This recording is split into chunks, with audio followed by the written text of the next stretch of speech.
بسم اللہ الرحمن الرحیم۔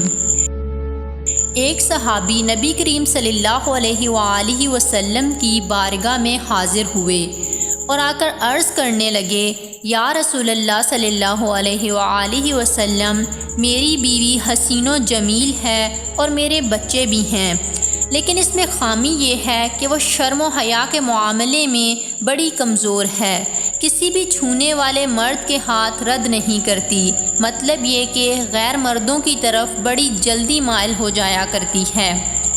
میں اس وجہ سے اپنی بیوی سے بڑا تنگ آ گیا ہوں۔ نبی کریم صلی اللہ علیہ وآلہ وسلم نے اس صحابی سے فرمایا، تمہارے لیے بہتر یہ ہے کہ اپنی بیوی کو طلاق دے دو۔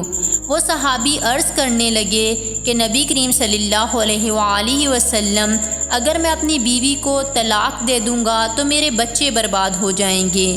تو نبی کریم صلی اللہ علیہ وآلہ وسلم نے ارشاد فرمایا، تیرے لیے یہی بہتر ہے کہ صبر کر۔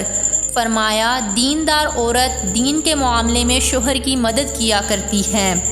اگر دیندار عورت نہیں ہوگی تو اپنے شوہر کو دین سے غافل بھی کرے گی اور ننگ و عار کا باعث بھی بنے گی۔ نبی کریم صلی اللہ علیہ وآلہ وسلم نے ارشاد فرمایا کہ دیندار عورت سے نکاح کرو، جو دیندار عورت سے نکاح کرے گا اللہ تعالیٰ اس کے نکاح میں برکت عطا فرمائے گا۔